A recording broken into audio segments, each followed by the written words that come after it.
Lors de sa session ordinaire des 2 et 3 novembre dernier, le synode de l'ERV a adopté le principe d'un rite pour couples de même sexe au bénéfice d'un partenariat enregistré. Il a demandé au conseil synodal de proposer un choix de diverses formes de rites avant la fin de la législature.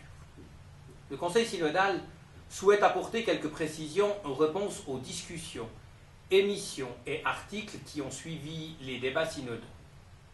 Dans les années 2004-2005, au moment où la question d'un éventuel mariage civil était débattue au niveau politique, le conseil synodal avait lancé une procédure de consultation de la base sur ces questions. Parallèlement à cela, les autorités civiles avaient adopté le principe d'un partenariat enregistré pour couples de même sexe. Les résultats de cette consultation, très majoritairement contre un mariage pour couple homosexuel, avaient été rendus publics en 2008. Le synode avait alors adopté les principes suivants. Conformément à ces principes constitutifs, l'ERV se doit d'accueillir les personnes homosexuelles sans aucune discrimination. Elle ne saurait interdire l'accès au ministère pour des questions d'orientation sexuelle. Elle ne célèbre pas de culte de bénédiction de mariage pour couples de même sexe, mais elle veille à leur accompagnement.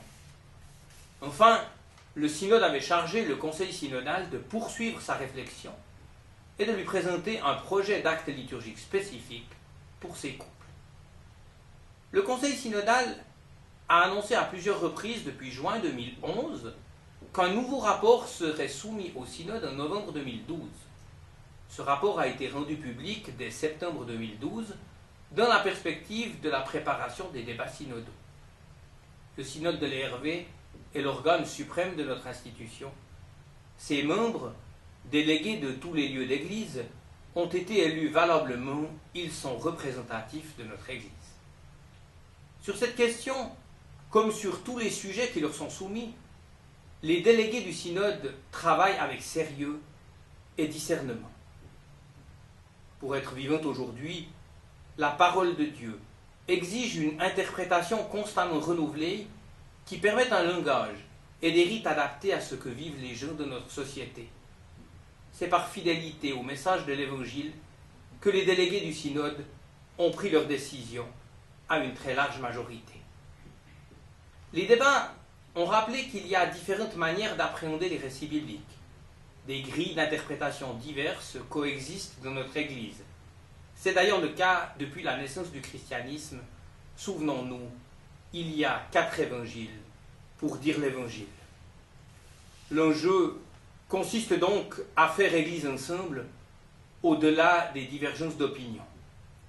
Notre système presbytéro-synodal, et non pas congrégationaliste, est organisé en hiérarchie d'assemblées et de conseils qui sont appelés à collaborer entre eux, à veiller à préserver la cohérence et la cohésion de l'ERV et à se conformer aux décisions prises par les organes qui sont hiérarchiquement supérieurs.